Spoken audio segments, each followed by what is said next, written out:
Hi, everybody. Welcome to another episode of the Soul Goals. My name is Dawn. I'm so excited to have you joining us today for another great story from an amazing soul. This one's special to me because she's been in my daughter's lives for quite a few years back with their sports. So I'm so pumped that Pri took the time out of her extremely busy schedule. And she's also getting ready to birth a child in the next couple of weeks, FYI. So she's really busy. I so appreciate you taking this time and being able to come on and talk to us about your path, about your why, about your journey as a whole, because you've been everywhere. You are a renowned beach volleyball coach and player. Started playing, however, this is interesting because I knew that you played indoor volleyball, but that's really where you started, and you grew up in Brazil, in Rio. So the indoor started shortly before beach started for you, which I think is interesting. And then the way you found your way to the United States from Brazil is on a full ride scholarship to play at University Louisiana Lafayette. Go Raging Cajuns, right? Okay. She still has the hands. I like it. Yes. And you still hold accolades there and records, right? Mhm. That's amazing. Yeah. Yeah. When you left college, that is when you revisited your love of beach volleyball and decided, I'm doing this professionally. So that record goes on to the AVP, FIVB, NVL, international play representing Brazil, which we'll talk a little bit about in our talk as well. But basically, you've been everywhere. And now I think one of the most exciting things beyond you having a baby, right, in a couple weeks, is that you have been named the head coach of the new program at USF, the new beach volleyball program, University of South Florida. Go Bulls. Go Bulls. There we go. It's another hand gesture. Let's go. I love that. Gosh, so your baby's name is Mila. I'm going to call her Miracle Mila because you and your wife, Michelle is also a volleyball coach. She's the indoor volleyball coach for Eckerd Volleyball in St. Go Petersburg. Tritons. Oh, look at that. Wait. Hold on. The Tritons. It's E and a C. Oh, Lord have mercy, Pri. I can't. You just like, you can do all of those so fast. I have to work on that one. That one's a bad one for me. But I do want to get into that conversation too about how you met your wife and the journey that you have been through with her and her breast cancer that she went through. And she's a survivor, a walking, talking miracle herself. So, Mhm. guys, please welcome to the show my friend Pri Lima. Woo-hoo-hoo. Let's Thank you go, for having girl. me. I'm so excited. I watched Nicole's because that's my Yes. girl, and I was crying, and and I watched some of your other podcast interviews, and I was like, wow, this is amazing. And then when you contacted me, I was like, yes, of course, I'll do it. Oh, great. I love that. I think you've been such an integral piece in the world of volleyball. So let's go into exactly where you started, but let's spring back and forth between the fact that what you're doing now is growing the game so beautifully. And I think the thing that really strikes me the most is that even through the physicality and the ability and the drills and the things that you teach fundamentally about playing the game of beach volleyball, you have such a fundamental deep drive to address the mental capacity and the mental game itself. And I think that's a piece that a lot of coaches miss. And I want to know, does that come from your experience? Does that come from your education? Does that come from you watching other people go through that? Where does that fundamental piece come from? Was it always within you at the young age of 15? Um, I think a little bit of everything, right? Like I think life taught me a lot of things. Mhm. Then I realized I wanted to help these juniors when I started coaching them, and then the upcoming pros. Right. Like, hey, I'm trying to give you my perspective as a player. I know what it feels like to be in those shoes where I'm building to prove myself to be better and get the results that I've ever dreamed about.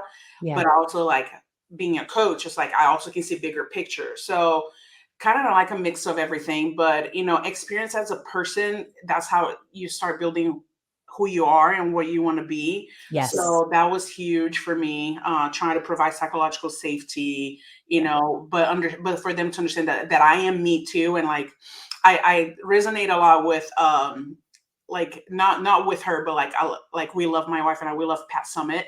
She's Yes. a tough Yeah. coach, right? Yeah. Great tight relationships with her players. And Kim Mulkey just said like I was coached by the greatest, and Pat was one of them. So I Right. try to show them like, hey, there's this like tough love. I'm holding you accountable, but you know that this is best for you. But here Mhm. are all the reasons why, and then we provide the safety. We don't show up one day mad, one day super happy. They know when I'm like I call pissed off for greatness, or I'm silly with them. But the standard to what's okay, what's not okay, it's always the same. So that's Yes. where the psychological safety comes. No matter like where I'm in that day, it's not moody. It's just a focus, right? Right. It's not like I hope nobody has ever said, "Oh, I don't know which mood Pri's gonna be in today," right? Because I try not to. I hope I have never done that. Once I became more of an adult, maybe when I was Right. younger, I would show up fiery Brazilian all the time. There's no other mood. Or Right. Right. when we were younger, when I was younger, but I try to create that psychological safety, based on what I learned as a person growing up and what I thought was better for me, and then alongside my experience as a player, what did it take for me to be there? Because I mean, it's hard to consider that I had like an incredible career when I have so many friends that had even better careers. But Yeah. I recognize the impact. I go, hey, but I was memorable, like they remember me, like, and Yeah. that's like being an underdog and having fun while at it, and then making yourself memorable means that you were something. I love So that. that's Yeah. where it kind of comes from, like just a little bit of both worlds for me. Yeah, I love the accountability factor. And I want to go back to something that you said too about like you said, yeah, I hope no one says, oh, that, when you come in that she's this way or she's that way. I think that fieriness of you from your culture and where you grew up is a big part of who you are and the range that you described, anywhere from here to here, that accountability. Mhm. And I'm curious to know, do you feel like other coaches resonate with that as well that you've seen? Or do you feel like that's something that there's still room for growth? Maybe, but maybe it's from a point of you have to experience first. Like you talked about just being mature in your game and in Yeah. your philosophies and in your beliefs too. I think that's a huge spectrum because you have young coaches who probably need more time to be experienced with their own emotions as well. And they're also building who they are, right? They're in their 20s, early 30s. Like, I joke, I was like, hey, when I got to 40, now is adulting. Now I know Yeah. what adulting means. 30s is not adulting yet. You Yeah. don't know a lot of yourself, and hopefully you're still working. But I think nowadays there's the new wave coaches who are very like gentle coaching, like a gentle parenting type of view, and Mhm. they ask a lot of questions. So there's a lot of like we're kind of like in between this mix of like old school coaching and new era coaching. And I Okay.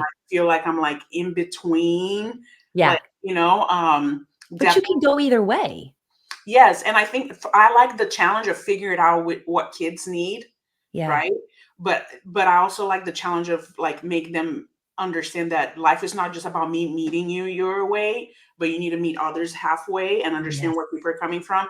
So it's kind of like that challenge of like I'm gonna see what they need, but I'm gonna make them see what like hey other people needs other things, and we need to Yeah. change to win, right? 'Cause, like Yes. whether there's in life or there's a team or there's a match or whatever. So I think like coaching, there's such a huge spectrum of those new wave coaches, new coaches, Yeah. coaches that are more gentle, more relationship, coaches that are tougher, but younger coaches. Sometimes I had a coach that he was in Brazil. He was wise beyond his years, and we were older than him, and he was Okay. our assistant coach. And we're like, we want you to coach us. Okay.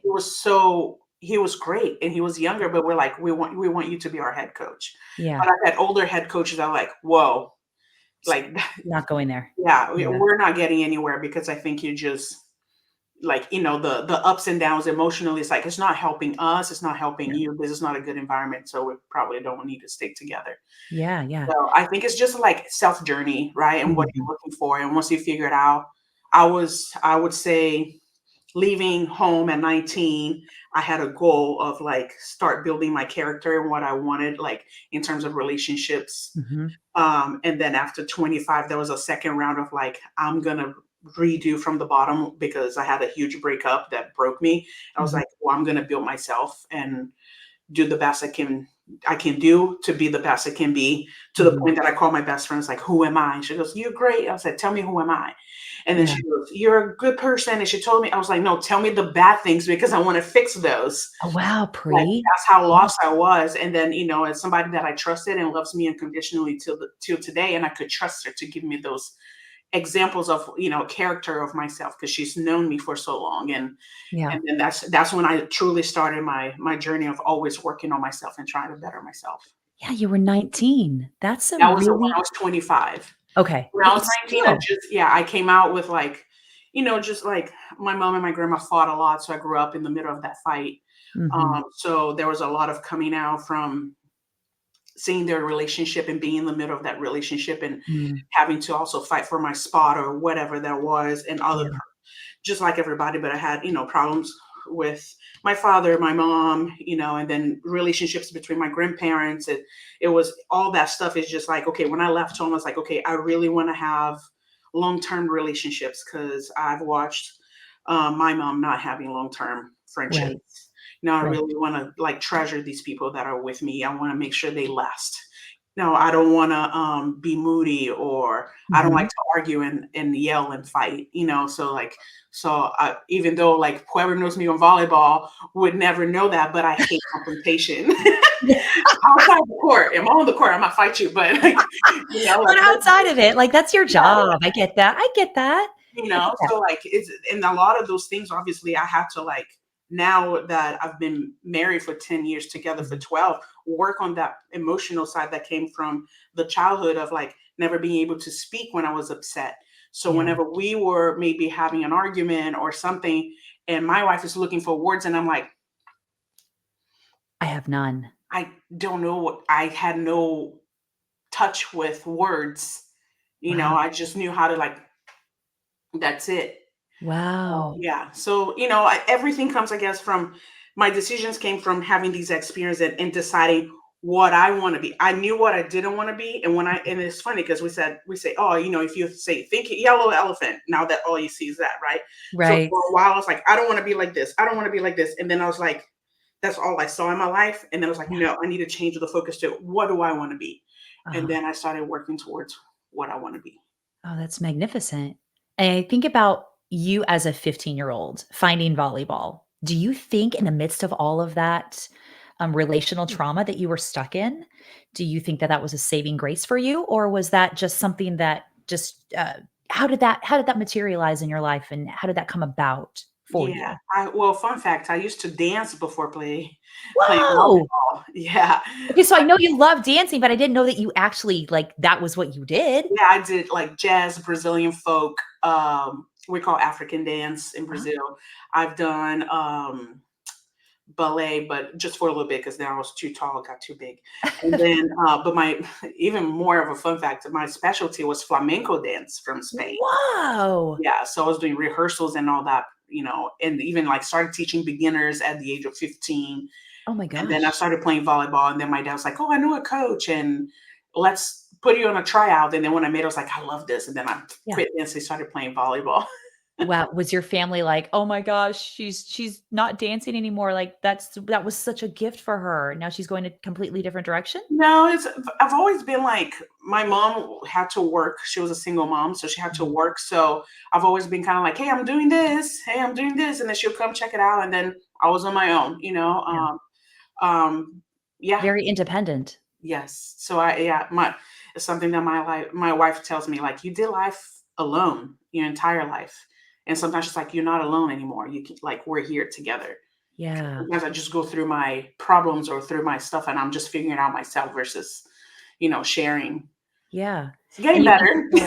about well, it's we're still always learning, like, you're in your 40s, and this is Mhm. still something that you deal with, and that comes up for you, but the difference is you're not running from it, you Yeah. know?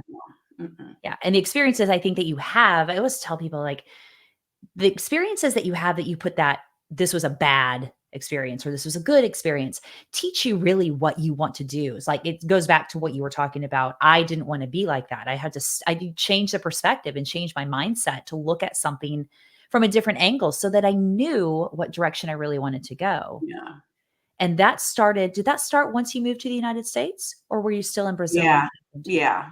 Yeah. I mean, I had some awareness, but when you're like in there, it's got, it's hard to you're in survival mode, Yeah. right? So you don't know any better but to survive. So like going back to your question in terms of like when I started playing volleyball, I had more hours out, outside of the house. I had Mhm. less time with those problems and I could make more excuses to go somewhere else. And we had games in the weekends. So it started creating this higher level of like independence to where I was like, oh, I can figure out ways where things get bad at home. I can just, go somewhere else Yeah. and just like take a break. Yeah. And now having to go back to that as an adult and realize that that's what you were doing, it's like someone with an addiction. I would say, like, I'm grateful for my addiction because it shaped me. It helped me survive the place where I was Mhm. in, but it also helped me to understand what I needed to do, what I didn't need to do. I mean, there's so many lessons that I think that come along with all that. But Mm, as we grow, we still have those defining moments that happen, like your wife saying, "You're not alone. You're not doing this alone anymore." yeah. How hard is that for you when she says that? Is it hard for you to take that in, or are you at a point now where you're like, "Okay, I feel that." In the beginning, it when she first said it, it hit me, and I was like, Mhm. I honestly, because of how life worked, right? Like, I didn't. We all have problems. Like, I Yeah, had a mom that loved me a lot, but then on the other side, she loves me a lot. She still loves me in her ways, yeah, but on the side, she wasn't the person I thought she was. She created a lot of chaos around our family. mhm, But, so and then once I came to the United States, my number one goal was I don't want to be a burden, especially a financial burden to her, because that's okay, one of the biggest complaints that she had. And she'll go to my grandparents and get money from this. Like, this is not it's going to happen because of me. So yeah, from there on, that was my independence, like mhm, emotionally, financially, whatever. So when she first said, like, you're not alone, and I realized how alone I was because wow, nobody knew, like yeah, everything I went through, like to the T, because I went through it alone with myself. yeah, Nobody was around me, no matter if I was full of people. Like I would talk to my friends about certain things, but like the deep stuff. was by yourself. Mhm. When you met your wife, how hard was it for you to finally open up and accept that you're not alone? I didn't know I wasn't open. I'm a very open person, and I would talk to people about whatever aspect of my life or whatever. I, don't- I always say I let people fail me on purpose, so I trust people. Okay, Most people, right? Obviously, now I'm older. I'm like, hey, let me get to know you a little better. But I've yeah, always been like super open. But when it gets to like real deep feelings and stuff, I didn't know I had to work on communication because she's a words type of person. She needs the yeah, words and then I figured out I had no words. It's like, I don't know why I have no words. And yeah, then it started like trailing back. Oh, I grew up like this when we were kids. Oh, you're crying, go to the bathroom, don't come out until you're done crying. So there's no yeah, talking about it. And then there's a lot of like I mean, Brazil and Latin families maybe like there's a lot of hierarchy, mhm, right? Age, you respect the elderly and all that, which mhm. I love that. But it's to the point that even the other day, my mom is here waiting, obviously, for her first grandchild to be born. Yes, He goes, well, you're 44, I'm 67. And I'm like, and when you were 44 and I was 20, eh 21, yeah, you were an adult. So now I'm not an adult. It's like, what's your point of throwing numbers? So now obviously I'm more aware. But yes, I didn't know it took a good 6 to 7 years for us to notice how much I wasn't able to express myself in mm. with words when I was in extreme some type of emotional discomfort. Right, right, and your Brazilian roots is very expressive. So that's so interesting to me, and it shows the level of emotional discomfort, like you said, the things that we're involved in and what it can do to your soul and how it can shut you Mhm, down. mhm. So, when you moved to the United States to play collegiate ball, tell me a little bit more about how that felt to leave that scenario where you grew up and to be in a new space with new people around you and still feeling that independence that was going on with you. Well, I've always been a little daredevil, so I was like, "Oh, this is so exciting!" Okay. But when I left home, my little brother was 6 months old, so we're like almost 20 years apart, Oh, and my. and I had two other cousins that I'm super close to, so that broke my heart. I Mm, cried every day my first fall semester, and I was like, "I don't know if I can do this," because I also knew that we didn't have money for me to come back to go back to Brazil, Yeah. only every 2 years. Wow, So I Pri. knew I was there for 2 years, not for a semester and then coming home. So, but then once the first semester finished, the former assistant coach, he was a local guy. He Mhm. took me to the beach volleyball facility that they have like in town called Volley Beach, and then Okay. I met all the locals over there. And then I was like, I love it here. I'm never leaving. Yes. Yes. And that turnaround like that I was like, okay, now I can stay here. My college coach for the first 3 years, he was not a good person. He was not Mhm. a good coach. He was not fair. Yeah. Like it was something that not a lot of people got along with him. But I had this Brazilian thing that was like fairness to me is huge. So I would Yes. stand up to him. Probably not the best thing, that you will hear Yeah. collegiate players doing to their coach, but I'll be like, show me. You know, Yeah. he would ask me to, Yeah. it's like, show me. I said, we're your Yeah. best passers. Why you want to change this? Like let's say stuff. Yeah. But like the community of like the community of Volley Beach, like they literally saved me and they like family to me too today. Yeah. Would you say that that was a defining point for you? A That was turning yeah, moment for you? yeah. They supported me in so many ways, like Mhm. emotionally, that they didn't even know. Right. Right. They were a Right. safe place that I, started going to. I met great people that are in my life too today. And it was my escape from I got to escape from home, and then I also got to escape now from like the bad From the relationship I coaching had with my situation. coach. Yeah, Mhm. so I couldn't wait to go to Volley Mhm. Beach every day and Yeah. just be around them. What was one of the hardest points for you in your college ball? If you had to put your finger on something? Definitely around my sophomore year and junior year because we weren't getting better. He was just nothing was good with the team. Mhm. We had Mhm. some girls that didn't take the team seriously, and they there was no rules. He wouldn't hold anybody accountable, and I was crying every day. My student athlete advisor's office was like, Oh, I no. didn't know about transferring either. I only knew Okay. it maybe later in as a junior, but I was like, oh my God, I was like, it was just a rough time. And, Yeah. and, but then in my senior year, thank goodness, like, thank God we got like an amazing coach. She came, she had played WPVA, which is the professional league before AVP combined both genders. So she played professional beach. She played Okay. volleyball for Purdue, and she was awesome. Oh, And she that's was great. tough, and she was like, lay down the law. She kicked some people out. Some Mhm. people quit. We ended up playing my senior year with 7 total players the entire season. What? And there's like 6 on the floor, and you Mhm. think about you And have 1 liberos, sub. no liberos. Those Oh, get wow. yes. So, Oh, yeah, that's a lot. thankfully, I was a middle and the other middle was also Brazilian. We were like we spent the 4 years together, and we Yeah. both came from the same club in Brazil. So that was one of my best friends since I was 15. Okay. Um, and we could play all the way around. We play all the way around our entire career. So we didn't need a libero anyway.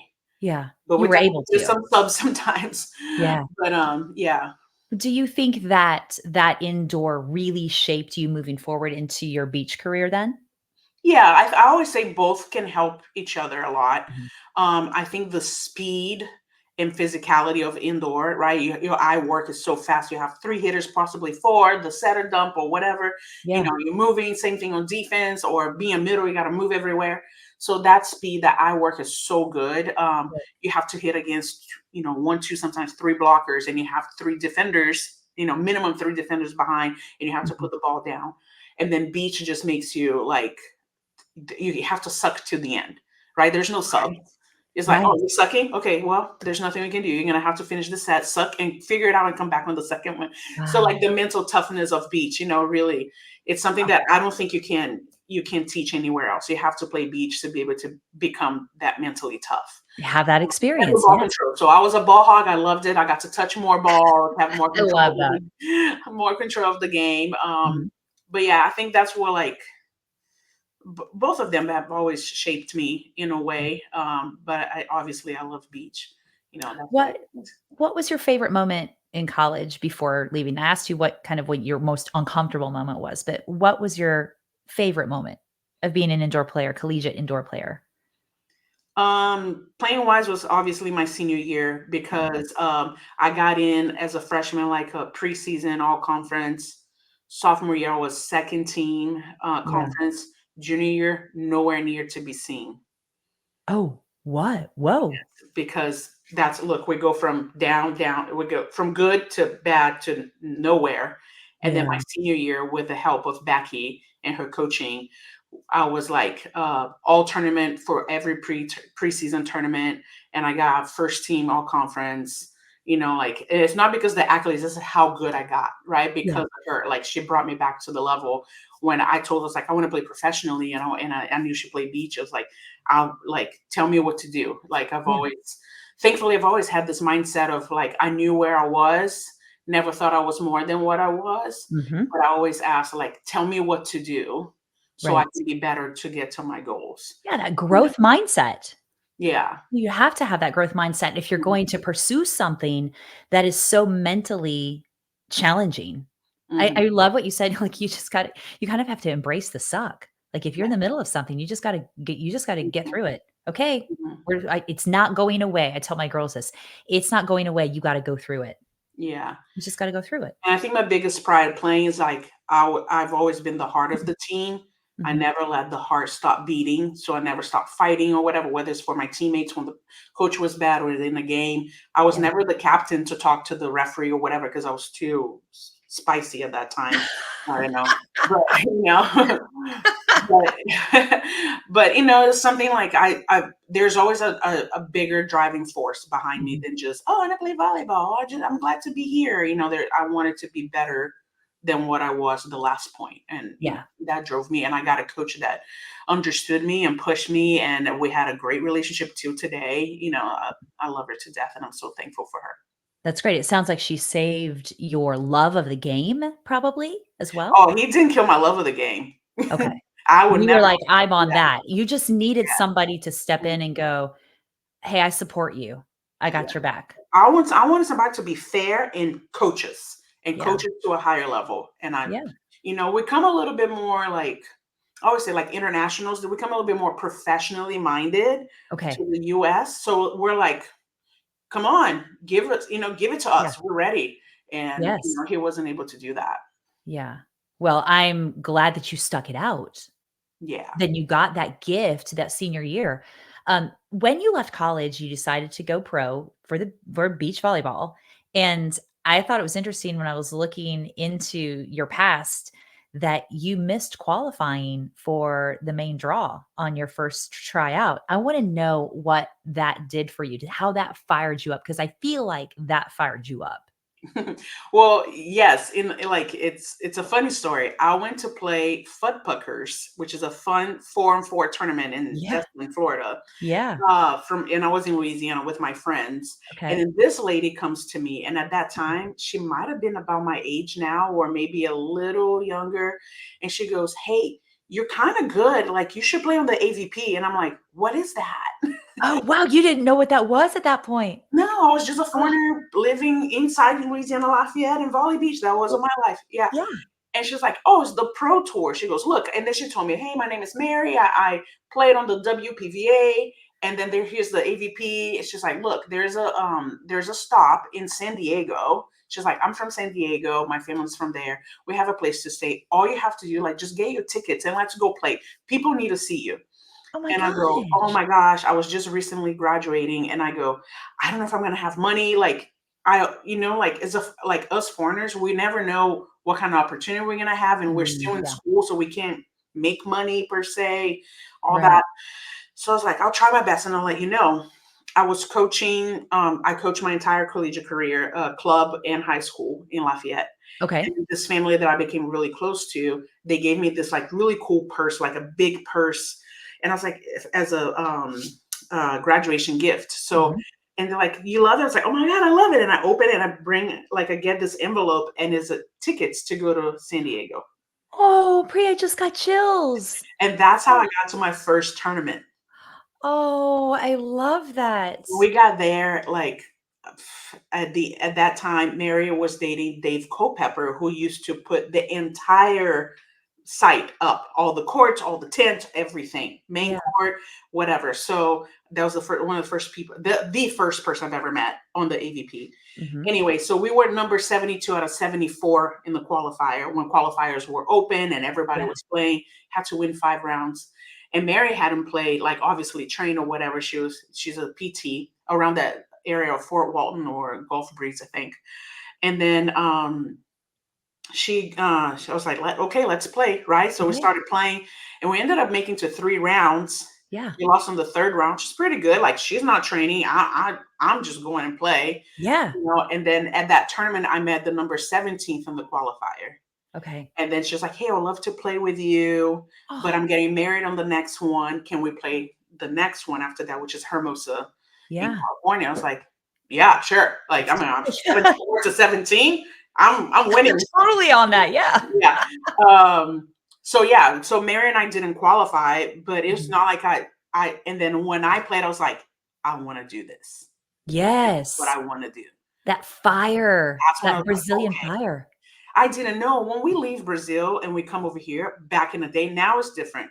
Yeah. Feels like your career is over. You're not going to go pro. Okay. So to find a way to dab into pros again, it was like, oh, let me try. Let me see what's going to happen. Yeah. And then, that's my first go around on the tour. After Mhm. that, I qualify every single time. That's And the amazing. next time was with Mary. We qualify in New Jersey. Oh, I love it. And it was everybody from Volley Beach that put money together and gave me a card so I could buy my tickets to go to Oh, New Jersey.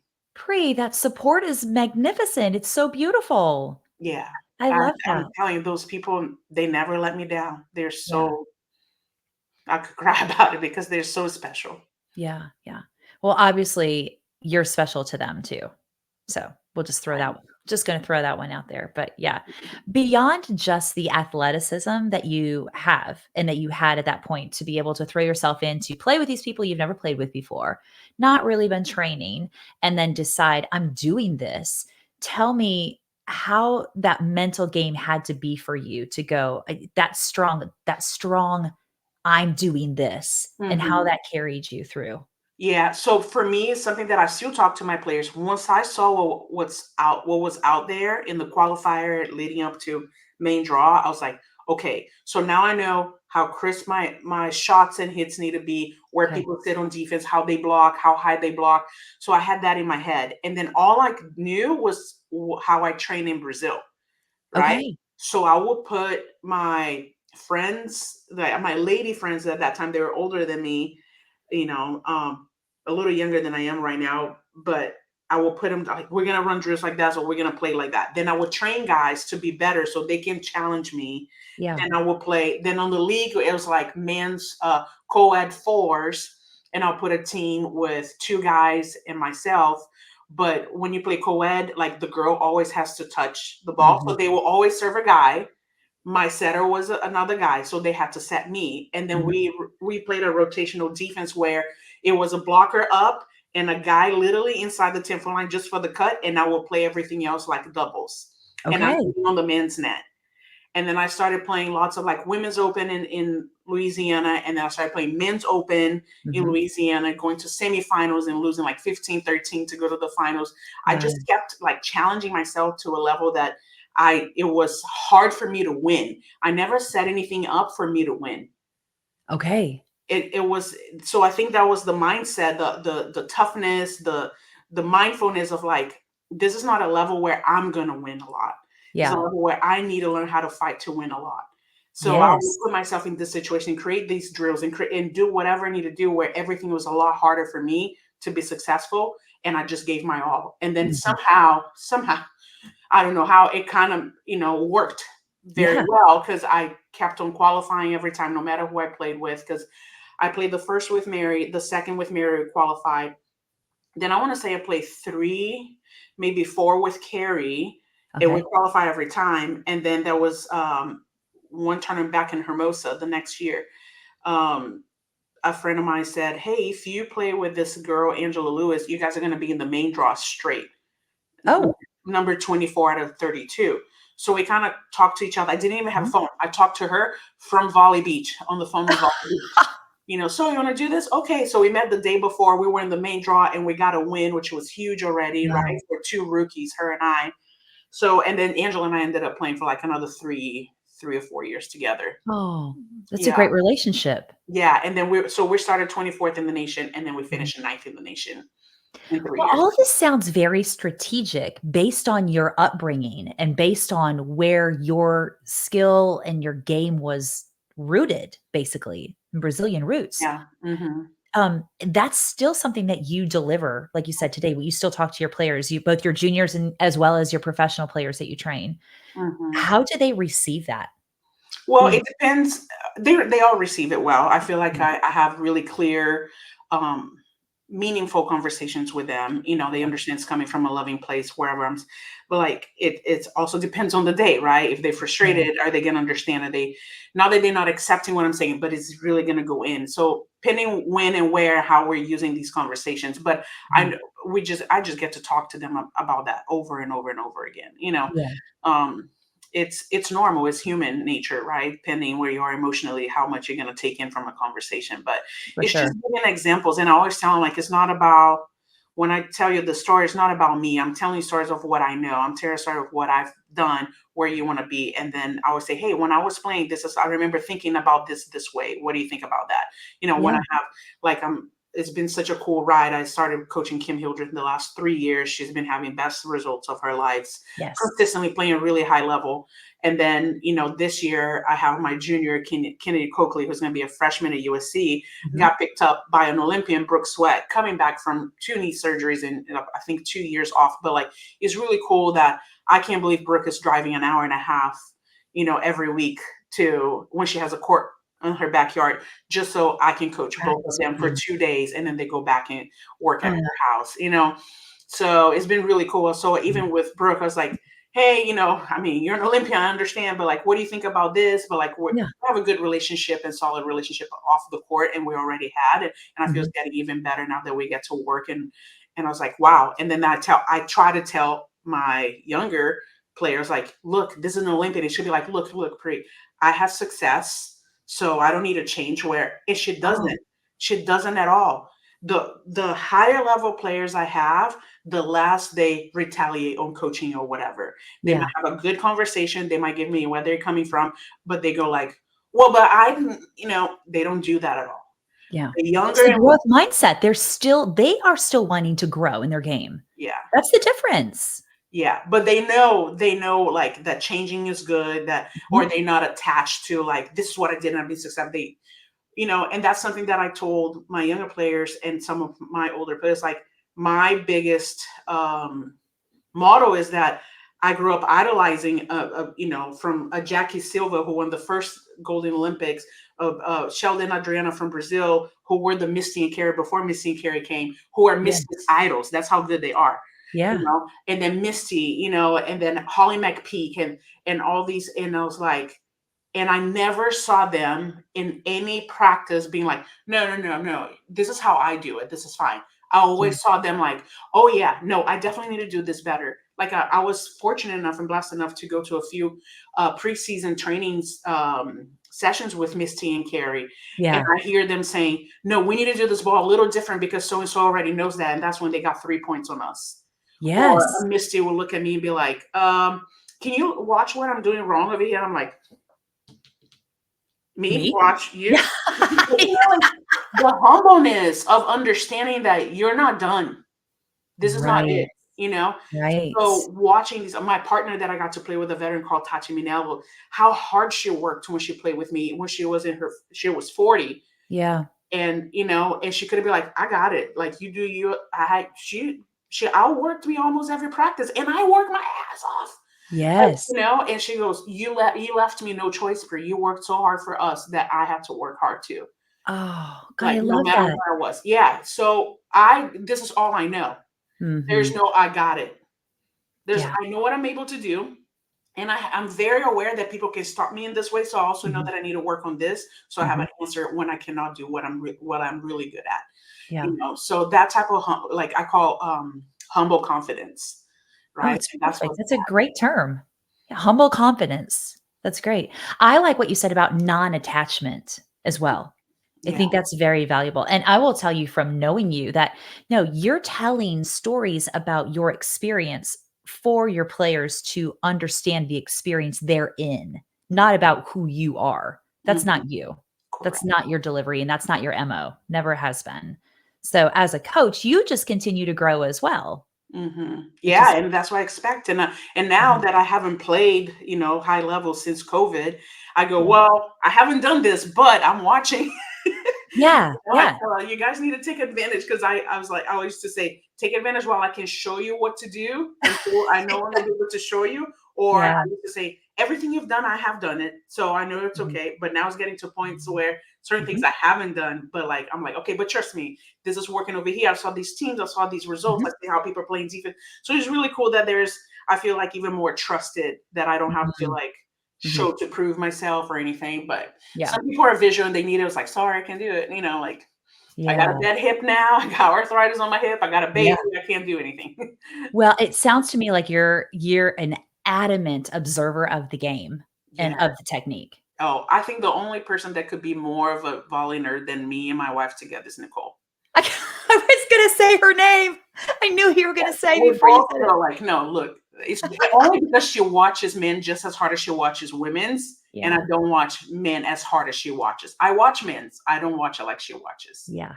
Yeah. It's that technique. It's that dive in. But I think that you give such an amazing delivery for your experience and for what you are able to glean by just watching because like now you're not able to play also because you're pregnant. So there's that too. But I want to go back and talk a little bit about you being able to play to represent your country. Tell me what that did to you during your career and how you felt being able to represent the place where you started, the roots where you come from. Yeah, well, my whole career was I was so late for everything. A late bloomer, a late Mm, whatever. I thought professional was never an option, right? So I started playing volleyball at 15. The other middle that came with me to Louisiana Lafayette, she was in the 15s national team when I was starting, when I met her. wow. So that was Okay. like from zero to top of the nation. And Yeah. that's where I was learning still, right?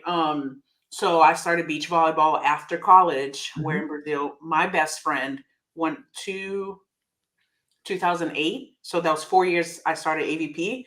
My Uh-huh. best friends that we used to play when we were teenagers, we were undefeated in the juniors, the beginning of juniors, everything. They were Yeah. trying like running trials, Young. and then she stayed because she was a really good setter. She was playing professionally as a setter in the Okay. Superliga in Brazil. So by 2008, she was in the Olympics. She got fourth in the Olympics. And I'm like, I'm just happy to be on the AVP and climbing my rankings. Yeah. So everything was a little delayed for me. So Mhm. by 2009, I played with the veteran Tachi, and I had my breakthrough year. We finished third in the nation on the AVP. Then Awesome. she said, Pri, you need to go to Brazil. You're playing really well. You Mhm. have a good height. We had great results. Go to Brazil. If it wasn't for Tachi, I would have never thought about that because I'm like, my career is over in Brazil. I could like, it's so hard. It's so like, I don't know, coach. I always Oh, there's balloons. I'll talk with my hands and it always Same. shows up. Um, it's so like cultural that things like, I wasn't good enough to be in Brazil, that I never Mhm. thought I would go back and play in Brazil. So Yeah. Tachi pretty much said, you need to go. So Yeah. I went, and in my first time in Brazil, I got podium. I got third. Oh, First ever tournament in Brazil professionally, wow. everything. So I was like, Wow. wow, okay. So I set up for the next season to play with this girl that coincidentally her partner was sick or something. So Okay. I needed a partner. My partner couldn't register because of something else. So we're both looking for a partner. So we literally got together the day before, had one little practice, went all the way to semifinals Wow. after, God. and play in Brazil. You play for a bronze medal. So you don't Okay. go to semifinals and you're done like over here. And Okay. you play the bronze medal match. Okay. So we got third. So that was huge. It was her first podium. She's been Mm. on the tour, and my first ever Brazilian tournament, and we're in the podium. So Yeah. the next year we set up for us to play together, and she had sponsorships and all that. And then playing with her, and they saw I guess this federation, the Brazilian Federation, Mhm. saw our potential, and they started calling us to go to like South American games representing Brazil. And Mhm. at that time, they had tried to do something new for Olympic qualifications called Continental Cup. Okay. Yes. So, um, so yeah, so we went representing Brazil. We were team one, there was a team two, and we went and we played some countries over there, in Peru or wherever else. And it was like, I can't believe it. I'm Yeah. representing Brazil. Like that was never, it was like a dream as a kid. And then once I came to America, my dream was over because it wasn't attainable. Oh, wow, Pri. Like I never had that dream anymore. And Wow. then all of a sudden I see myself wearing a sport bra that says BRA, and I'm like, and I get This the is happening. feels. Yes, yes. Yeah. It was It the it sounds was to me like if you think about, like, how you met that person that became your partner that you had so much success with in Brazil, that I mean, that synchronistic happening, like, that wasn't made up, like, just off the fly. That was in your DNA. That was gonna happen, but how crazy if you think back to you met the day before. yeah. Somebody said, "Hey, she needs a partner. You need a partner. You want to play somebody that we knew?" I was Yeah. like, "Yeah, I'll play with her." And we try to get a practice in Rio before going up north to the tournament, but it didn't work Mhm. out. We ended up meeting at the site the day before just to have a little bit of, and that's something I try to tell my players. Like, it doesn't matter if you want the best partner. You need to be ready. Are you doing Yes. everything like? Are Yes. you ready for the best partner? Yeah. Like, okay, well, I want to play with an Olympian too, but I'm not ready to play with an Olympian right now. You gotta So be ready.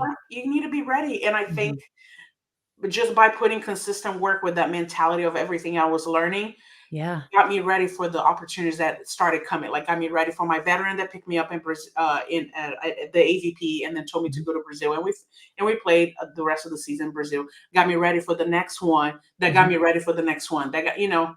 So But that you're was the whole thing. adaptable. You're adaptable. Yes, You that is see? one of the things that I always say about myself. I'm very Yeah, adaptable. yeah. And you make your partner better in that capacity by being adaptable, I believe. Sometimes I was really tough on my partners, especially in America. Okay. Yeah, because as I got older, they got younger. So I know Mm. it's tough on them. But even like Kristen Rohr at Yeah, now ASU and stuff, like we yeah. joke. Somebody was saying, "Oh, that girl yelled at her partner's like I yelled at her, and we're still friends." It but I can work. but I create really deep relationships. Yeah, It's not like I'm yelling at you and that I don't care about you. I show how much I care because I truly care about the person. But yeah. like being a competitor, I want to compete. And then I'll be like, what does it take for you to compete right now? And I would Yes. start from like, talk to me, talk to me, talk to me, talk to me. Like, I was like, what is going to take? It's like, I would explode. I wasn't perfect. And I knew I had Mhm. that in me. But again, like I play with Kaya Martiniak on the NVL and like till today, uh, I love her to death. We have a business together with Nicole, Yeah. the Beach Volleyball Women's Coaches Alliance. Like, like she's part of my life. I'm part of her life. We talk about things like I coached her on the AVP with Kim. So Okay. like where a lot of these kids is like, oh, she's me to me, and nobody plays with them again, or nobody talks to Yeah. them again because of that, because they're Yeah. not building the relationship. So I think it also allowed me to be free to be myself. Yes. You Oh, I know, love that too. Yeah, which sometimes I do recognize, and my partner, Angela, the one that we played 3 or 4 years, same thing. Like I was really tough on her, Yeah. for certain things, but she was really good. It's like, hey, Pri, like so it was great. Like I've had, I've also had really great people that allow me to be myself, and they Mhm. understand who I was. But I know I put in a lot of time showing them how I care and how much I care about them, our volleyball, our team. It's just now I want to win. I don't care about you type of thing. Yeah, no, it's a relationship building thing. I think you have to look at And it you from that grow. Yeah. capacity.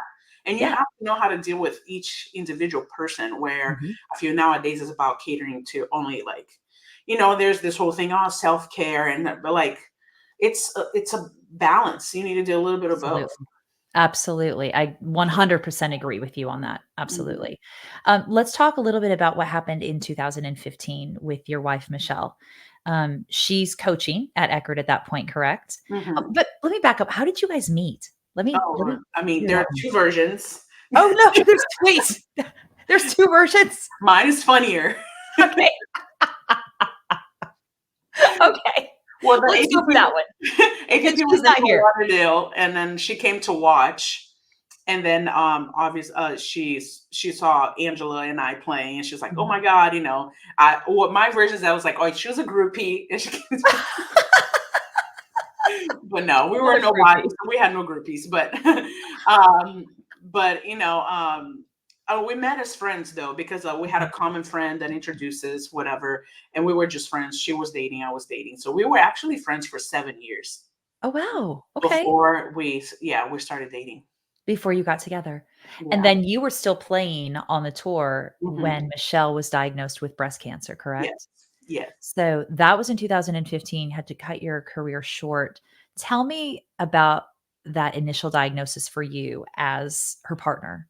And Um, Honestly, I'm one of those people that, like, you have a problem, I'll find the solution. And ah, that's something that for me is like, I don't know any other way. So when mhm, she told me she had cancer, I was like, solution mode. Let's go. You know, yeah, obviously the day of we kind of cry. mhm. It, this woman's strength. She got the phone call about 30 minutes before her first preseason practice with her team, Oh, indoor wow. team at Eckerd. She called me. At that time, we're so fortunate. We live 7 minutes away from Eckerd. Now Okay. we live 45, so it would be Okay. a long wait. So I was Mhm. there. When I got in, she's like, all right, talk to my mom, whatever.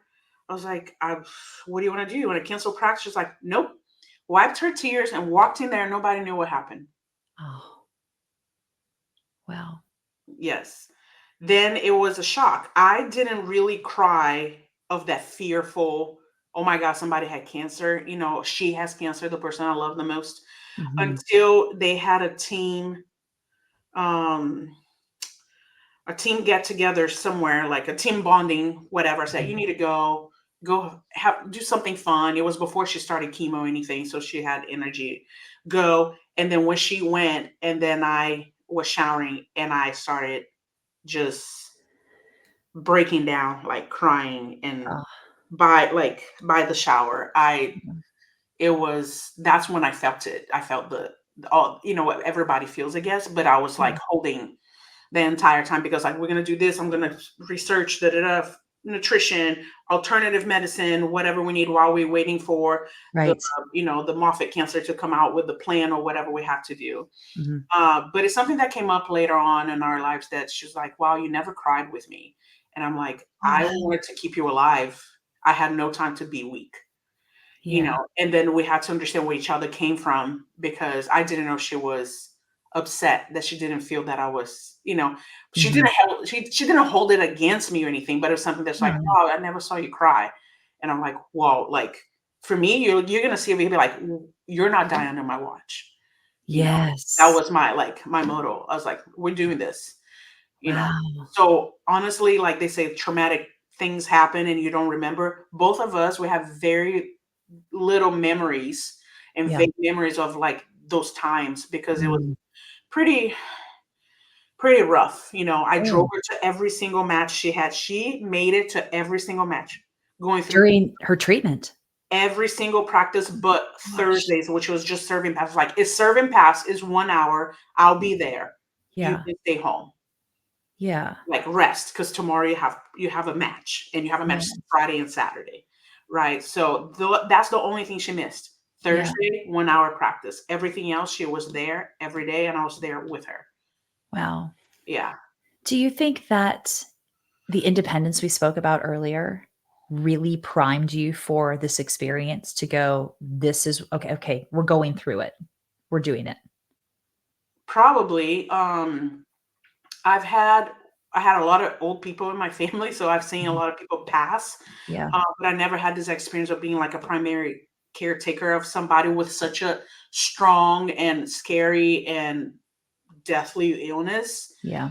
I Like I said, I've always been a problem solver, not a problem seeker. So I Mhm. was just like, I am trying to find everything I can that will help you a little bit here and there to keep you alive. Yes. And we had help with alternative medicine as well as regular medicine, plus, all the things that whatever, whether that's nutrition, Mhm. where you're gonna eat, how we're gonna deal with your lymph nodes or whatever. But it was totally new. I was never so organized in my entire life. Okay. paperwork and, all that, like, insurance paperwork and whatever else we needed to do. I was like, wow, like, Yeah. it literally brought another side of me. But I had to be that focused, and I was on, right? Yeah.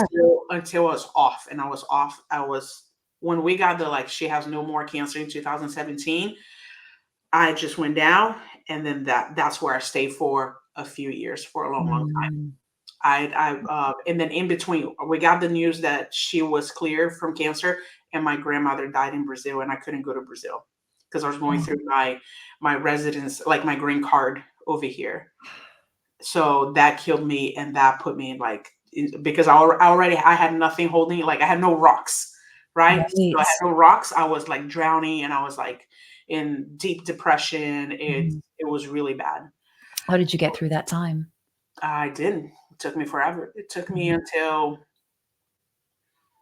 two 2 or 3 years ago. That's when I Mm. got out of Yeah. that. I couldn't say grandma without crying. I Yeah. couldn't say and I would start crying. I couldn't. I wouldn't talk about her, wouldn't listen to songs that would remind me of her, because I started doing, thankfully, because of Nicole. Mhm. She's like, "My friend, you need to do PTSD therapy." Right. So I found somebody, and she's incredible, and I've been working with her in the last 3 years, and she's been helping me so much. That's great. It's a lifesaver for you. Yeah. Mhm. And it helps you unearth some of those things that you may have been holding on to for a very long time that have those roots attached to the feelings and the stuff that you're keeping squashed down. So then you create that space where it's safe enough emotionally for you to be able to let it go. Yeah. And then having a spouse like you have, the deep connection that you and Michelle have, knowing that you have that somebody is she's got you, just like you Mhm. got her. Like, I know that that is interchangeable between the 2 of you. Yeah, Absolutely. for sure, for Yeah. sure. How important was it for you guys to have a baby one day? Tell me Wow. about that. We've been trying since around COVID, Yeah. off and on. So we went through 4 IUIs. This is the second in vitro. Um, so it's been quite a lot of, obviously, a lot of shots, Yes. a lot of what about now, and nothing. Yeah. So, and again, like, it was almost like putting me in that mode, like, that it wasn't probably one of the reasons. You never know when your body's going to be ready, whatever. Yeah. But because even regular couples don't get pregnant every time they have sex, it's not like Right. that, right? Right. So we knew that, but I was still not in a good place, right? Mhm. Still dealing with a lot of stuff, dealing or not dealing, because I ended up being too busy to deal with anything because I was Mhm. building optimum, like, to the next level. Yeah. Um, so once we did this in vitro, which is our second one, and I was like, I was so, like, nervous, excited, because I was in a better place. I was like, okay, but I don't want to know. You call them. And it's Okay. really funny because she called them. She was like, oh, hi, we got a phone call. She's like, and the lady's talking to her. She's like, okay, yeah, all right, thank you. Okay, yes, thank you very much. All right. And then because she's trying not to give it away, Okay. and then she hangs up, and I'm like, I look at her, and it's funny because I was running errands with Kennedy. I was like, Uh-huh. Kennedy, I need an assistant coach. I didn't have an assistant coach yet. I was like, I need to run errands, and I need to pick up stuff, and I can't pick them up because I had just recently been inseminated, so I couldn't pick up Yeah. anything Be higher careful. than like 8 pounds or whatever. Yeah. And then she looks at me, she's like, "You're pregnant." And I'm like, oh my God. And we're all crying. Ken is crying. I'm crying. Michelle's crying. And she goes, can you please call and tell that lady that I'm not a psycho? Because she's telling me, congratulations, you're pregnant. She's like, okay, thank you. Okay. Because she's trying not to let me know. Oh, that's amazing. It's Did so you call her back? it's so funny. No, like, whenever we went for whatever, we kind of say, oh, did you call? Okay. I was like, oh, we kind of explained what was going on. She's like, I just don't want you to think that she's a psycho. Right. That's a But great way to tell it's you. so I us, love it. like, things like that. Yeah. But it's so special, and I mean, that's another thing I had to work on, because I Mhm. had to bring myself, like I said, I had to bring the competitor Pre back, because Oh, right. so I'm not a worry person. Like, I don't worry. Mhm. I don't live like in this, oh my God, if something goes wrong, I don't go, because I'm so adaptable. I never have to worry. Yeah. And I was so worried about her not sticking, and then Yeah. her not hitting whatever she needs to hit to the next ultrasound. And it was bad. It was like Mhm. mental. almost a mental health bad, Yeah. and I was like, wake up. This is not true, right? Like Right. I had to. So thankfully, being an athlete really helped me, being like, hey, you got your numbers are good. Just keep do your best, da, da, da, Yes. and let's see. So I'll say after the 3 months, definitely gotten better, and then I learned how to manage and like, okay, I understand that these fears are going to come, but it was Mhm. a little bit too much in the beginning because you want it so bad. Right. Obviously, like it's a lot of time, it's a lot of money, Mhm. it's a lot of emotional investment, and Emotional. you're like, Mhm. I want to be attached, but I don't. So you're waiting Mm. for the next Yeah. one to make sure that everything's okay. Yeah. You have a breather, and then it's like, oh, but the next one is gonna really tell it. And then the next one's like, how many of the next ones we're gonna have over here? Right. It's this dance you're going back and Yeah. forth with. And I also felt like it was a lot of pressure on me, like not in a Mm. bad way because of chemotherapy. And Michelle was not fertile, Yeah. so we wouldn't be able to have a baby from her. So I was like, I'm our last option. Yeah. But then we talked about like working or not working. We want to adopt a baby anyway. Mhm. I always wanted multiple kids, so we're still in that route still. Like we're gonna Oh, look into it and try to get another baby. perfect. But it's so those things and I had a couple of therapy sessions with my therapist, and we worked these things out. And I told him, man, if it wasn't my competitor mind that Yeah. I looked for, I was gonna drown in worriness Yes. that I never had in my life, and fear. I never had Yeah. that fear. It's like I don't want it. Oh my gosh. Yeah. And then even little things, because I'm such a jokester. I used to say like, I don't care if it comes with 4 legs and 3 arms. I just want a baby. I was like, I do care. Like in my head, I was like, okay, I know I said those things, but please don't believe me. I really want her healthy. And like it was like so weird how Yeah. it's The everything. emotions. Yeah. And Mhm. I'm like, wow. But yeah, I mean, this is our dream come true for sure. Oh, I love it. And I wanted to say too, and this is not a detrimental statement. I want to talk about old school and the fact that the mentality that you have, I don't know if that was born into you. I don't know if that was learned through your experiences. I don't know if it was a combination of all of that stuff that and other things together, but there's a really strong foundational, we're just going to do it. I'm not going to run from it. We're going to take care of it. That Hmm. is very refreshing for me to hear, and I love that about I've known that about you, but I hope that my listeners can really hear that about you because I think that's a piece that not a lot of people really embrace, and I know that you've done a lot of emotional work around that, and so I'm not saying, "Oh, well, you're all this way or all this way." You've had to work to find that dance between that being vulnerable and being strong, and where's that middle ground? And, we're all still working on it. We're all still growing in it. But do you think that that competitor mindset you talked about and that fundamental place was where you came from or your experiences, or how did that develop for you?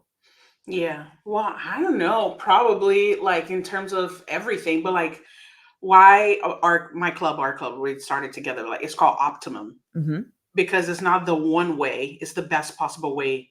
Now I'm gonna try to find Mhm. something. I mean, I'm open to learn something else that might make it better, but we're not like ideal, not even yet. This is the right way volleyball club, Yeah. right? It's Optimum Beach. So it's like what's optimal right now for us to learn. So we're always in that, we've always had this mindset, Michelle and I.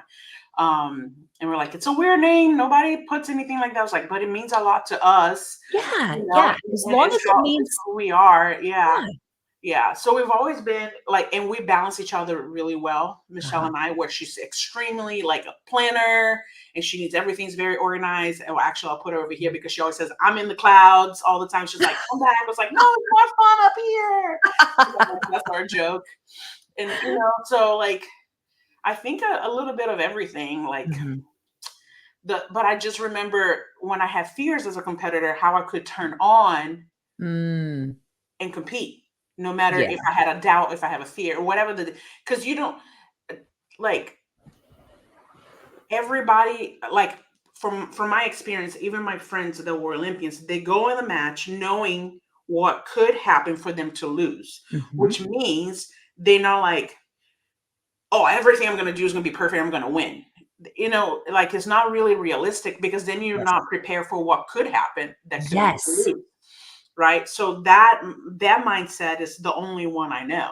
Yes. Preparing, I know what I can do well, and I'm prepared for what could happen, and then I adapt. Plan B, plan C, plan whatever. Yes. So I think that's where I come from. I love that. And I actually follow a coach, is a very successful CrossFit coach that has that same philosophy. And that's how he coaches his high level athletes.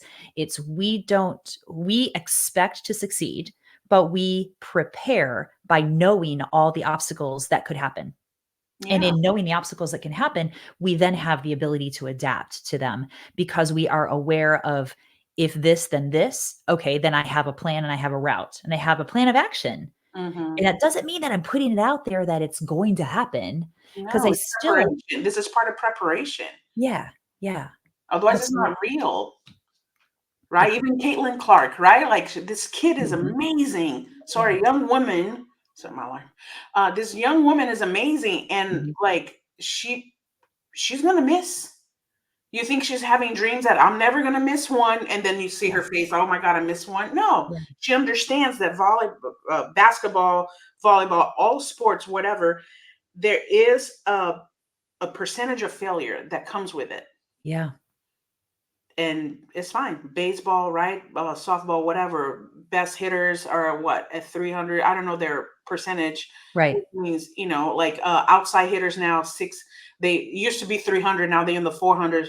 So that mhm, means that almost 50% of the time they're not getting a kill, mhm, and it's not cutting their experience. They don't think less of themselves. They're like, yep, part of the mhm, process. yeah, And I think, especially with kids nowadays, she's a perfectionist. Oh, really? So if she is perfect, and prepare for the perfectionism of the game that allows her to fail.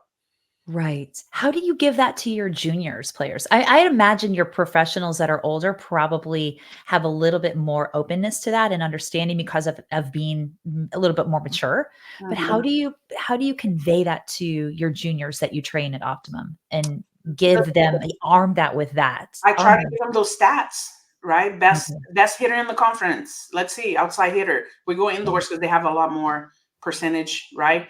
Yeah. Best shooter in NCAA, whatever. Look at their nobody's 100%. Right. Nobody. But they're gonna hear, oh, okay, and then the next day, like, I'm not perfect. So Yeah. they also need time to grow. But It's they that do it, back and and forth. hopefully, yeah, they understand. So we're like, hey, or they run you on defense to the spot. I was like, yeah, but like 80% of the balls are over here today. So why are you worried over there?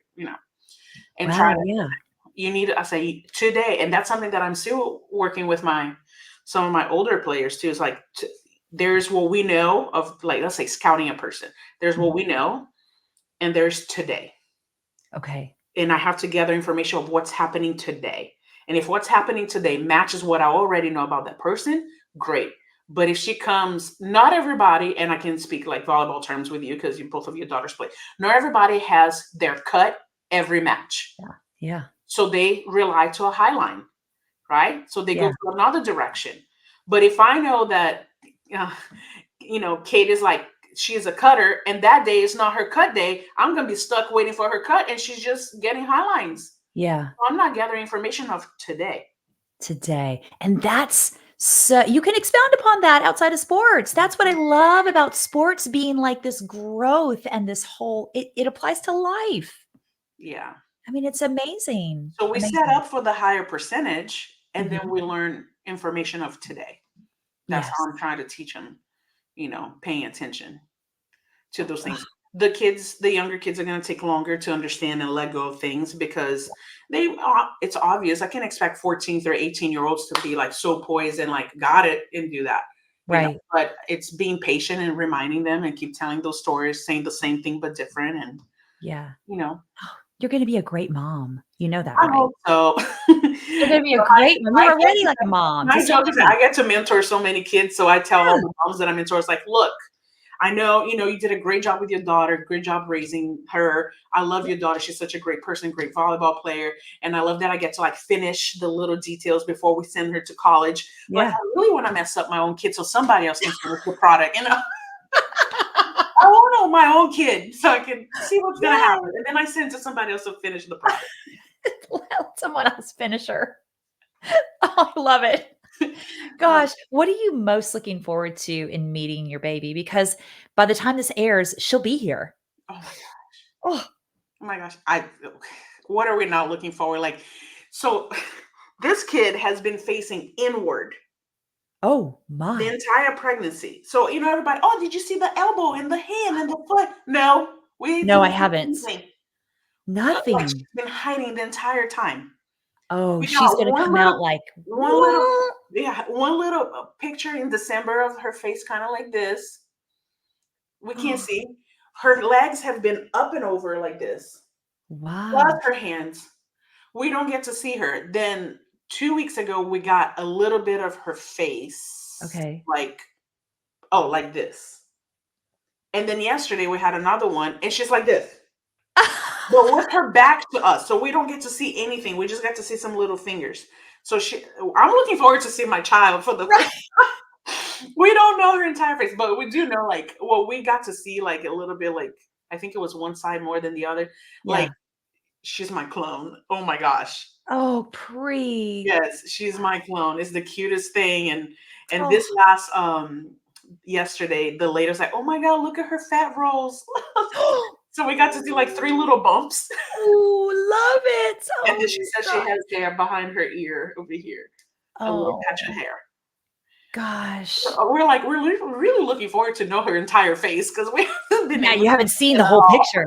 That's crazy. I just She's want to hiding. hear. I want to hear how she cries. I want, like, I just want to Yeah. see how she's. I don't know. It's like I tell everybody, I say, I don't know. It's my first child. I don't know what I want. I don't know. Yeah. Like, what do you think about visitors? What do you think? I was like, I don't know anything. Like they asked me for maternity leave, and when do you want to get back? I said, I don't know. How long did it take for you to get back? I'm like, Right. I didn't know what's gonna happen. Yeah. You don't know, and I And think I'm that's and I'm not coolest. a planner. I'm go with the flow. So I'm like, That's it. That's what I was gonna say. like not finished, like the maternity plan, not finished yet. And then Okay. Do we'll you have see. a bag? Do you have a bag packed in case you're ready to go? No, we're doing it this week. Okay. 'Cause my wife's like, we gotta get this. I was like, oh, we'll be fine. You probably should pack a bag. Yes, we're gonna pack Just it. saying, you're close. Yeah. Yeah. But with your adaptability, I think that's another thing that's gonna make you a great mom.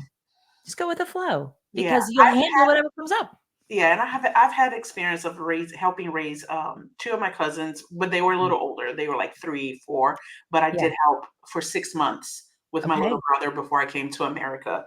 Like Okay. I would get them from my mom, let her sleep, and feed them throughout the night and all that. So, and I've been around a lot of babies and stuff, so I have some knowledge. But I know when and I'm aware of that, and everybody. But once it's yours, you're like, oh my god.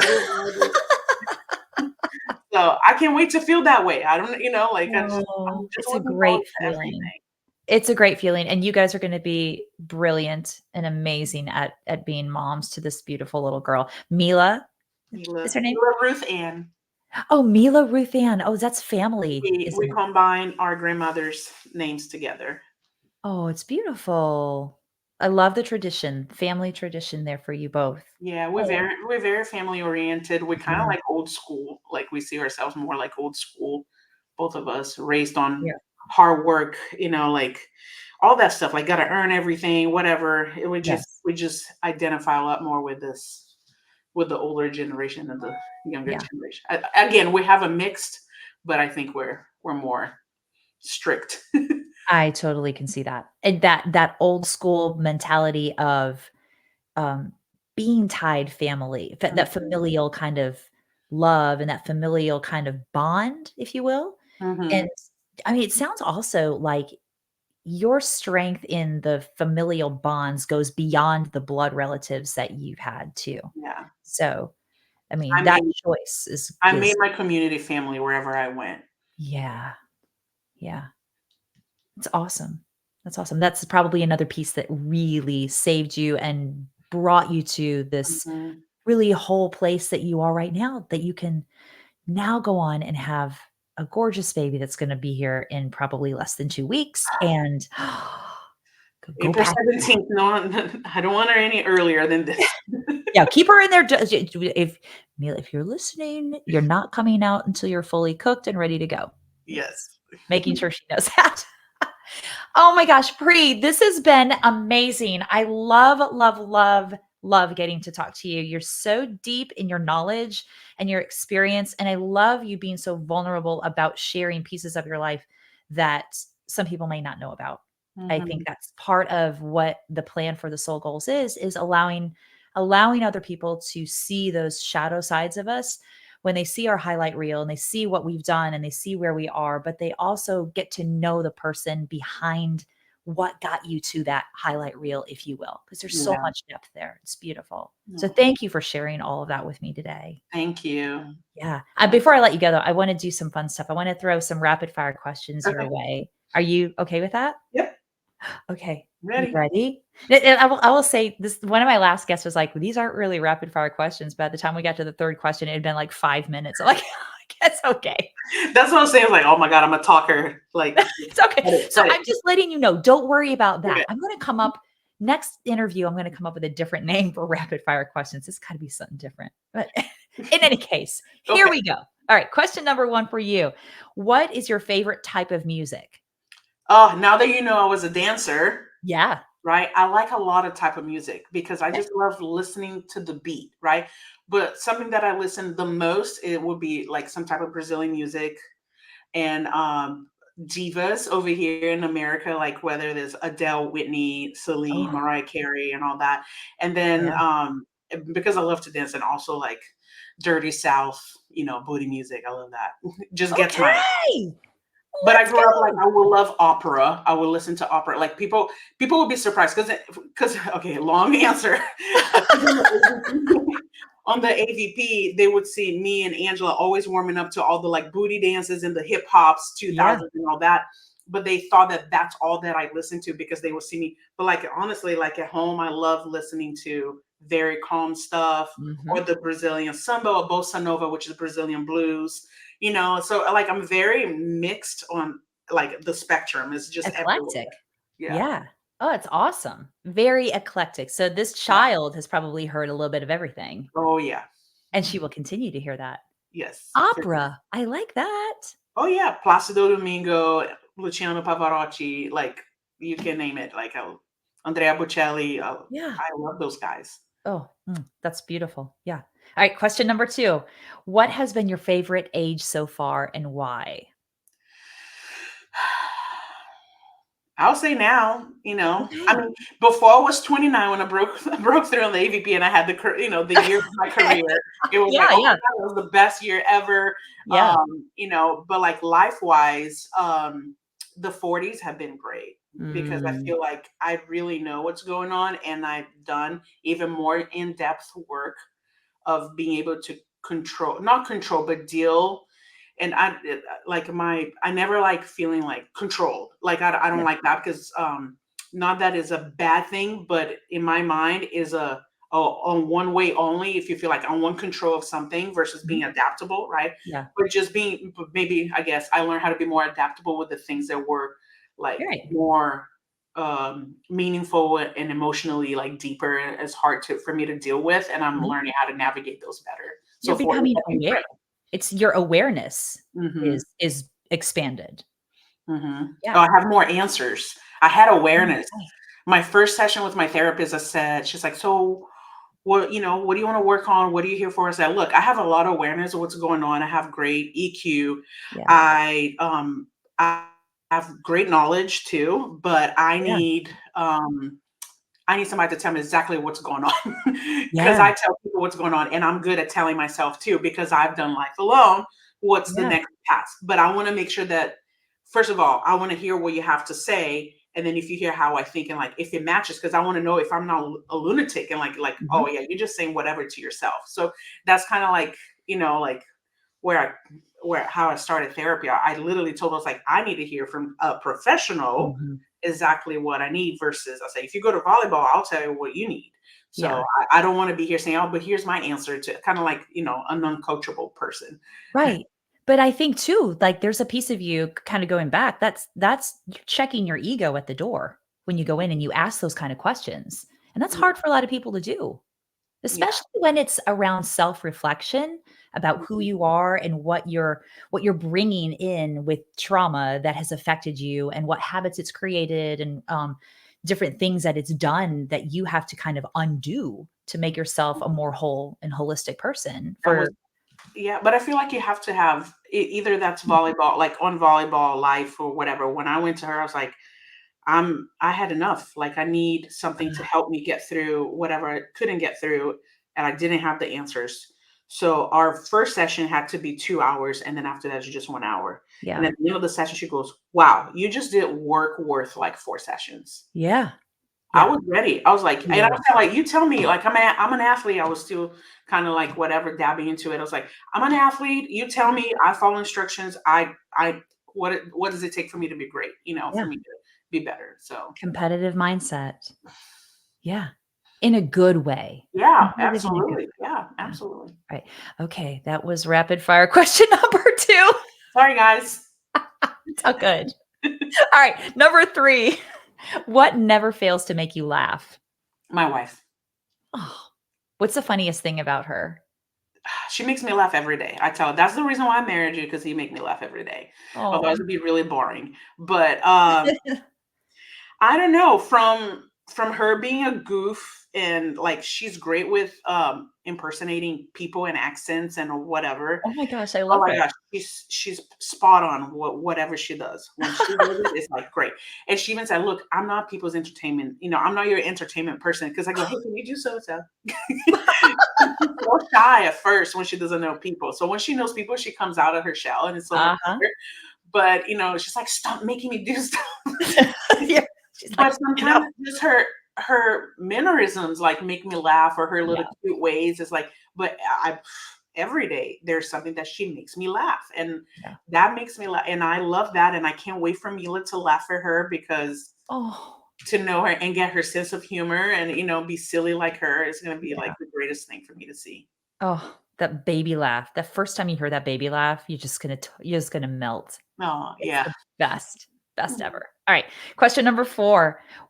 I'm sorry, do you think that you could win a game show? Yes. Oh, I okay. don't know which one, but I'll definitely can win something. I feel like after this conversation, I know you could win a game show. I could. Let's see. Is The Price is Right still happening? I don't know. I don't Have watch you it. ever seen that? The Price is Right? I've seen a few, but not the things, like, if it's American trivia, I don't know everything because I grew up Yeah. in Brazil, so there's a lot that I'm missing. But if it's Yeah. anything around something that I know, I'm like, I'm a pretty good competitor, but I don't know what it is. It has to be obviously something that it can a bigger spectrum, not just Mhm. only American stuff. But Something like, in your wheelhouse. Yeah. yeah, you give me a volleyball, like it would be like Nicole and I going at each other, like, I can see the 2 of you head to head. oh my gosh.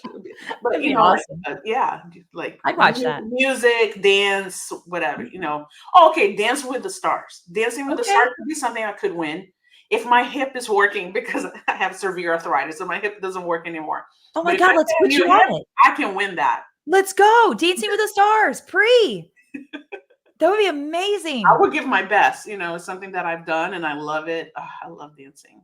Oh It's my gosh. That hands down, you'd get the golden mirror ball or yeah, whatever, something like mirror that. ball trophy. Yeah. Yes, you're in it. You're in it. All right, we're setting that as your bucket list. That's happening. All right, One day. last question, and I will let you go for the day. What motivates you the most? Well, I at first, like, I did life alone, so I just wanted to better myself Yeah. and see. I've always been, like I said, daredevil's, like, let's see how far I can go type of thing. That was my motivation. I tell my players, I never had anything that nobody needs to have anything that has nobody needs to come from a negative place to thrive into a positive place, Yeah. right? Even like I feel like your daughters, my players, like they have so much support from you guys, from their parents. Like you Mhm. don't have to be the kid that came from nowhere to be somewhere. You Yeah. can be there. Like even though I could have used some of my life pressures or problems to it was never oh, I'm thriving from this terrible place. So Yeah. At first, I just wanted to be better and see where I was gonna. It was always looking forward and looking up. Right. Now, what motivates me the most, the last obviously 10, 12 years is like Michelle and I. Yeah. But now we got Mila, so that's what motivates me the most. I wanna make them proud. I wanna, Mhm. I wanna provide the best I can. I wanna, I just wanna be the best I can be, even though I know I fail a lot. Yeah. Yeah. Well, we You all can ask do. my wife how much I fail. I'm sure she has a list. you know, but We you all do. We that's all do. yeah, that's what I'm saying. That's We why all have this stuff. it doesn't hold me like I'm so bad and I need to be so good. Yeah. It's just like I know where I'm at, I know what I'm great at, and I know where I need to get better, and I'm going to continue to work on that. But my motivation is definitely that, and I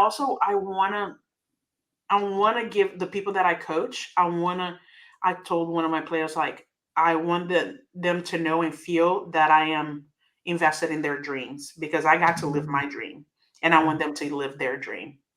Yeah. That's beautiful. That's authentic. And I think that makes you so relatable and real for your players, you know? Some of them. Some of them get it. I get it. Yes, I get it. I mean, it's sometimes No, you're this they one's tough do, for they me, do, they're sometimes you're great. this. I tell them I'm not the coach for everyone, I'm Right, different. Like, right. Nicole feels the same way. We're very different, and, Mhm. but man, when the kids connect, you've seen the difference, Yeah. like, it's amazing. That's why we coach. For Yeah. find the ones that connect and the ones that at least we leave an impressive mark in their lives where for the positive and Yeah. they understand. And a lot of times, even talking with my wife, who's been coaching college for like over 15, 18 years, something like that, Mhm. is like we coach everybody the same, but Right. we're not going to get the masses to connect. We Mhm. coach who the way we are and what we believe for the 2% that gets it, Yeah. right? Because Yeah. that's our positive result. Yeah. But I'm not gonna change how I coach because I don't have 100% of the people that doesn't get it. Yeah. Because I trust in my product and I trust in who I am and what I'm Right. giving out to those players. Oh, that's a wonderful philosophy to have, and I think, again, it goes back to that you're authentic, you're living you know what I'm saying? Mhm. You're being you and you're delivering that piece, and there's something that people can receive about that, and if they can't, it's okay. It's nothing is derogatory or wrong about it, it's just that you don't serve anybody by not being you. Yeah, I'm not gonna be the best coach I am if I'm not myself. Mhm. But again, I also know how to navigate, like so I tell my coaches like I need to earn how to be pre. So I'm not just like straight on pre Yeah, because they don't know me. So I need to earn that way up. And once I get there still, then there's age, there's maturity, and then we measure that. But yeah, but at the end, the message is always the same. Our intentions and my intention and my goals and what I believe in. that's awesome. That's awesome. Let's talk just for a little bit before we stop today because I didn't even go there. USF. Oh, you're not competing this season, but next season? So Okay. this coming fall, we're trying to get over here about 10 to 12 players, and Yeah. we're gonna redshirt all of them. And we're Okay. gonna function as a club, not as a varsity sport. Yes. So we're gonna get to play against all the same schedule as everybody, but Yeah. we are a club. Got it. And then fall of 25, 26 is our first like full goal season, Oh, are official season. are you excited about Oh that? my gosh, I can't wait until they're like over here. And at the same time, it's like, I don't know how my life is gonna be. Like Mila's gonna Right. be like 5 months when everybody's coming in for the first time this fall. And Oh, I'm just gonna have to like relearn life, right? Like mhm, what's life is in terms of balance, in terms of responsibilities with my family, with my mhm. kid, with Yeah. my wife, with the team. Mhm. My wife is in season in the fall because she coaches Mm. indoors, so Yeah. she's less available. Obviously, we're gonna get help, but just navigating all that and figure it out. Like I'm excited because again, like I want to see what's gonna happen, and I'm gonna do my best, and that's all I can do. That's it. You do your best. That's it. That's all you can do. Yeah, I got And I have a Air for feeling bassinet, so it's like Well, I have a feeling that your adaptability will kick in big time, Hmm. and that it's gonna be a thing to behold. I'm excited to watch it. I really Oh, am. I'm so excited. Our recruits look good. Yeah. Nicole is like sending a lot of compliments for our recruits. I was like, okay, thank God. Good. This is amazing. Because if she thinks Yes, that they're yes. good, Oh, I love that. I I love trust that. her so much. Yeah, I love it. Pri, I am so, so, so thankful for you. Thank you for taking your time today, for giving me this great opportunity to learn a little bit more about you and our listeners to know a little bit more about where you came from, what your why is, who you are as a fundamental person, and just being as open and vulnerable about your story as you have been. I appreciate that. And I know it's hard to do for a lot of people, but Yeah. it's been great to be able to connect with you in that way. So thank you so much for being you. Thank you. You're welcome. Yeah, just I mean, honesty is one of my highest values, and Yeah. I think that a lot of people get to know. The more we get to know them in the bigger picture, what's going on, what has happened to them, the more we can connect with them and connect with what they've been through. And again, like I tell my players, like we don't have to come from something negative to turn into positive. You can just have a pretty positive life and turn into great too. Yeah. So I think nowadays it's more like that because there's a lot of like mental health help. Like, yes, people are in the negative, there's help, but like what are people that are cruising over and having a good life and they don't understand? They're like, I still need to push to have a, Yeah. like volleyball wise, let's say a better result. But you don't Right. have to Right. have anything negative. You don't have to be victim of anything if you have a great life to continue to push. And there are many athletes that are living this great life and they are able to push. And I don't think that our kids see that. And I Yeah. try to show them who I know has had a good life. They've had obstacles here and there, but it doesn't mean that they had something traumatizing in their lives. That because usually we just hear the underdog that never had anything and then had all Yeah. this and whatever. But no, I mean, and I don't know her full story, but like even I think Caitlin Clark, like she just says, look, I just worked my butt off the entire Yeah. time, Yeah. right? It wasn't nothing like she had something that she couldn't play with the boys when she went to play with the boys, but like she got to compete. I didn't do Yes. anything overly traumatized in her life, and she's Yeah. the greatest, NCAA basketball player now. Yeah. So I think it's a I love great aspect. And I think that's a really, really brilliant point to bring up is that it doesn't always have to be one way. It can that. be multiple different ways. And if you're not coming from a place of that underdog stuff that you're talking about, you still can become great. It's not that you're Yeah, already here. yeah. You have, How do you pursue greatness? ah, mic drop. You How know, do you pursue greatness? Yeah. and some people, I had athletes that she had to wait for something bad to happen, so she would. I'm doing this because of this, and then I'm coming over this terrible thing that happened to me. She'll post on social media, and I'm like, but honestly, you don't have to. You were doing great, Yeah. and you had to wait for something to kick you up, Yeah. further higher where you were, whatever. Versus, I'm just going to continue to climb this ladder. I'm in a Yeah. good place right now. Like Michelle and I, we're like, wow, our life is great. Yeah. Our life is great. Let's just, that's it. We don't need anything else. And what am I Yeah. going to do? Sit down? No, I still want to be great, next greatness or wherever I can do. And so is my wife. And we don't need to wait for something to come down for all of a sudden for us to decide to be a better coach. Yeah. You know, Pre, that's brilliant. That's some of the best content that I could even ask for. Some of the best information that I think people could hear. Really, truly. Yeah. Oh, we're always striving to be the next version of ourselves that is a little bit better, Mhm. no matter where you come from. Yeah. It Yeah. doesn't have to be.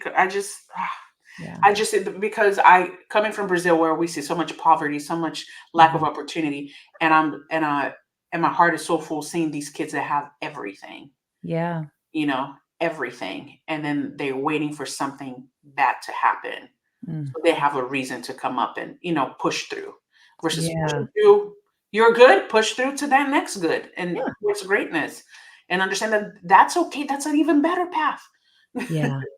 But that Pursue that realized, yeah. greatness. But then some kids don't have that motive of driving forward, Yeah. right? The motivation has to be They have there. to drive away. So I think I Mhm. heard it from Anthony Robbins. You either I used to know the words like to the T. But you either run away from fear or failure or towards love and success. Mm-hmm. And some people just know how to be successful by running away from fear or failure. Mm-hmm. They don't know how to. Mm-hmm. And it's all of us. And I explain to them, like, in certain things, I run away from fear and failure. And other things I run towards success and love. Right. So Yeah. like recognizing where you're, like, for them it's too early for them to recognize all that in their lives. But I try to figure it out, like, volleyball wise. And then Yeah. one example that I use is where practice, sorry, I'm making this long. You're It's good. let's say I say, hey, I want your right leg in front of you when you do this. And then they don't do it. Don't do it. Don't do it. And I was like, come on, put your right leg in front. When you come over here, turn around, boom, put your right leg in front. And they don't do it. I was like, okay, so you're not able to do it. You're not focused. So Yeah. next time when you don't put your right leg in front, we're going to do 75 burpees. Right leg in front, right leg in front, right. And I go, what changed? I said, so now you're putting your right leg in front because you're afraid of doing burpees, but not because you just want to be good and successful. Yeah. You could have put that right leg in front of you a long time ago, but you kept thinking, I don't want to do burpees. So I'm really going to pay attention to this. Yeah. Wow. I say, you don't do Wow. it that way. Do it because you want to be good. Ah, that's so great. That's so great. Yeah. So Oh, I found in volleyball kind of like how to relay that message to them. yeah. You know. And that takes you again into your life. I mean, you can use that as long as you're alive in this body Mm-hmm. in so many ways, in so many capacities. Ugh. Go pursue greatness, my friend. I know you will. Trying. Yeah, For sure. you're doing a great job. I'm excited to meet your baby girl. I'm Yeah. excited to watch When your does Kate career go to college? This fall or next fall? next fall. Oh, so we'll see each other. Yes, we got time. I can't wait to I picture you being out there with her strapped to your Heck chest. yeah. Ah! Oh, and I'm gonna come over and say, "Give me that baby." Get in line, girl, because we've been getting phone calls, text messages. I'll put my name on the list. Pri, have a wonderful, wonderful rest of your day. Good luck with that Thank you. delivery. I can't wait to hear all about it and to see that sweet little face that's gonna pop out. Just Me gonna be great. too. Haven't seen Yes. that yet. Tell Michelle I said hello. Okay, I will. All right, have a great day. Thank you. You too. All right, bye-bye. Bye.